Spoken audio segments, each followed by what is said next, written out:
Vou começar então me apresentando. O meu nome é Nicolas Neves, eu sou graduado em Letras pela Universidade Federal de São Carlos e atualmente desenvolvo uma pesquisa de mestrado junto do Programa de Pós-Graduação em Estudos de Literatura pela mesma instituição. Para além disso, eu também tenho um projeto, eu também tenho um trabalho com divulgação de literatura na internet, e foi por conta desse projeto, por conta desse trabalho, que eu acabei entrando em contato com a obra do Roberto Marcos, a quem agradeço imensamente pelo convite, assim como também agradeço, em nome do próprio Roberto, a toda a equipe da Rádio 98, bem como ao jornalista Aníbal Gonçalves. Então, o que eu vou tentar fazer aqui é responder a 4 questões que me foram colocadas sobre o romance anterior do Roberto Marcos, que foi Os Ovos Azuis da Serpente, romance esse que eu cheguei a comentar em um vídeo que eu coloquei no YouTube, mas também vou falar um pouquinho sobre o romance novo do Roberto Marcos, que é O Santo do Rio Sangue, que eu estou prefaciando. Então, a primeira pergunta que me foi posta aqui foi: em um mercado livreiro a cada dia mais produto e menos arte, que espaço o trabalho de Roberto Marcos pode alcançar? Então, essa é uma pergunta muito interessante, porque, primeiro, ela toca em um ponto que me parece curioso e muito significativo para a literatura no Brasil contemporâneo, no Brasil de 2020, porque há pelo menos 2 ou 3 anos nós estamos acompanhando todo o desenvolvimento da chamada crise do mercado editorial, ainda que essa crise agora já tenha se atenuado bastante, mas ainda assim os reflexos dela se fazem sentir de uma maneira ou de outra. E daí você tem esse espaço de circulação do literário, mas por outro lado você tem com isso o crescimento de editoras, livrarias e autores independentes, como é o caso do Roberto Marcos com essa obra dele. Então me parece que é justamente nesses nichos um pouco menos comerciais, digamos, e portanto esses nichos eles não são tão produto assim, digamos, não é? Me parece que é para esses nichos que a gente pode olhar com mais atenção e encontrar coisas mais interessantes. E daí é claro que a gente espera que esses nichos, enfim, eles prosperem e etc. Mas isso é algo que apenas o tempo dirá. Falar de literatura contemporânea, não apenas brasileira, é muito complicado porque a gente não sabe para onde as coisas estão caminhando, porque a gente não tem um distanciamento crítico e temporal mesmo suficiente para detectar algumas características com tanta certeza. Mas ainda assim, pensando na obra do Roberto Marcos, acredito que ela possa vir eventualmente a ocupar um lugar de destaque, sobretudo por conta do diferencial que essa obra apresenta. E isso de certa maneira se relaciona já com a segunda pergunta, que é: em um vídeo recente eu listei Os Ovos Azuis da Serpente, que é o romance anterior do Roberto, entre outros livros mundialmente conhecidos. E daí a pergunta é: por qual motivo eu elevei tanto a obra do Roberto Marcos? Exatamente por conta desse diferencial que se faz presente não apenas em uma temática completamente, enfim, diferente quando nós pensamos em uma visão panorâmica da literatura brasileira contemporânea, porque o Roberto Marcos, por mais que ele ambiente os seus romances, tanto o primeiro quanto este novo, que ainda será publicado, por mais que ele os ambiente em espaços urbanos, ele o faz de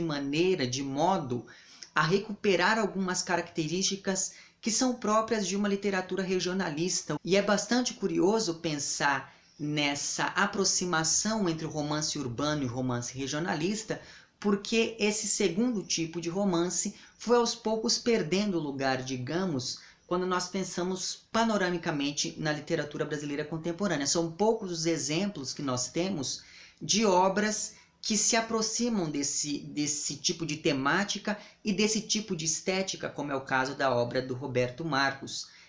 acentuadamente em Os Ovos Azuis da Serpente.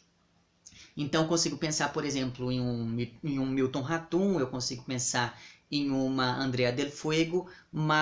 e consigo pensar agora também nos Ovos Azuis da Serpente. É justamente por conta desse diferencial, é justamente por conta desse explorar lugares outros, ainda pouco divulgados e pouco explorados na literatura e pela literatura brasileira contemporânea, é justamente por conta disso que eu acabei elevando tanto a obra do Roberto Marcos, e é por conta disso que acredito eu que ela vai alcançar um lugar de destaque em um futuro, esperamos que não tão distante assim. A terceira pergunta é a seguinte: a literatura brasileira começou a ser frequentada por vampiros e outras tendências americanizadas. Como trabalhos como Os Ovos Azuis da Serpente podem resistir? Acredito eu que a grande questão da resistência para essa obra em específico é a dicção absolutamente brasileira que esse livro nos oferece, porque, como eu disse, existe um diálogo muito forte com a tradição regionalista, mas ao mesmo tempo você tem uma aproximação a algumas outras tendências da nossa literatura contemporânea.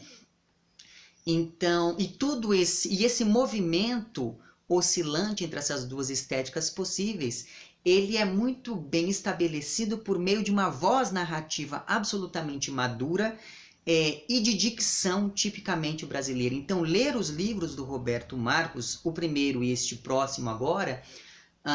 ler esses livros é algo muito curioso, porque você parece que está lendo uma história que você já conhece, porque é algo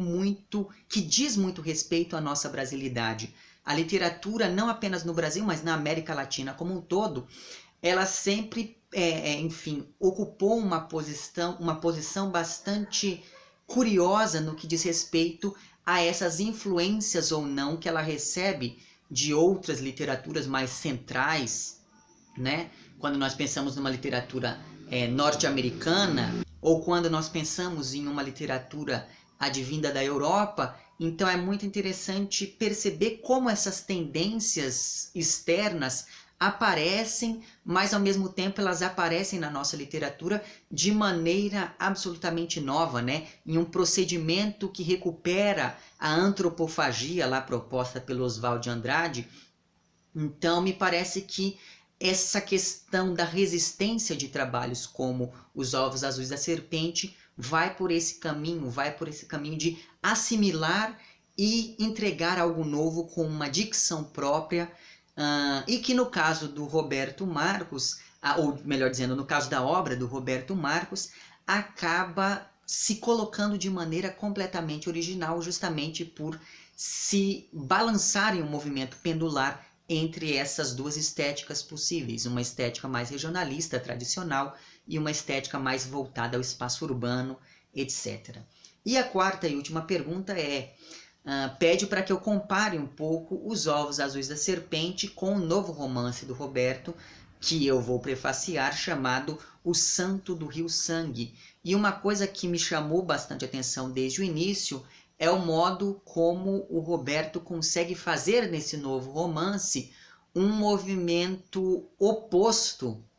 àquele que ele havia feito no primeiro, porque Os Ovos Azuis da Serpente é um livro em que você parte de várias perspectivas para chegar a uma unidade quando você pensa naquele mesmo local onde habitam os personagens do romance. Então, existe uma questão do coletivo muito presente naquele primeiro romance, que também está presente no segundo, mas por um caminho contrário, porque nesse segundo romance nós partimos então de um único personagem, que é uma figura quase mítica e, portanto, tipicamente brasileira. Não tem como você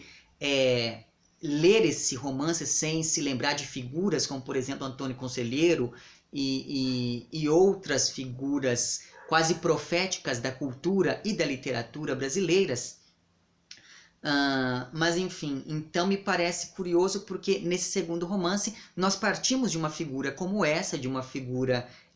que é a figura de um santo mesmo, para chegar àquelas outras vozes que fazem parte da nossa cultura, mas que são ressignificadas constantemente pelo narrador. Como eu falei antes, os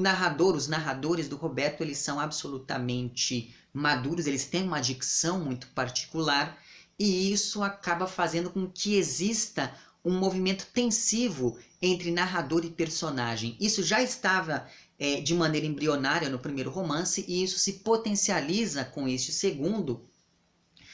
quando nós pensamos mesmo em como esse narrador que o Roberto cria vai construindo e desconstruindo a imagem quase folclórica desse personagem que é o santo do título do livro. Então, me parece que são dois livros complementares, são dois romances complementares por apontarem para, ou melhor dizendo, por enveredarem por caminhos distintos, ainda que para chegar, muitas das vezes, ao mesmo ponto. Mas isso não implica em uma repetição, isso implica em um aprofundamento estético e temático. E era isso que eu tinha basicamente a dizer sobre a obra do Roberto Marcos. Novamente agradeço a ele, agradeço ainda a toda a equipe da Rádio 98 e ao jornalista Aníbal Gonçalves. E vou ficando por aqui então, um amplexo e novamente muito obrigado.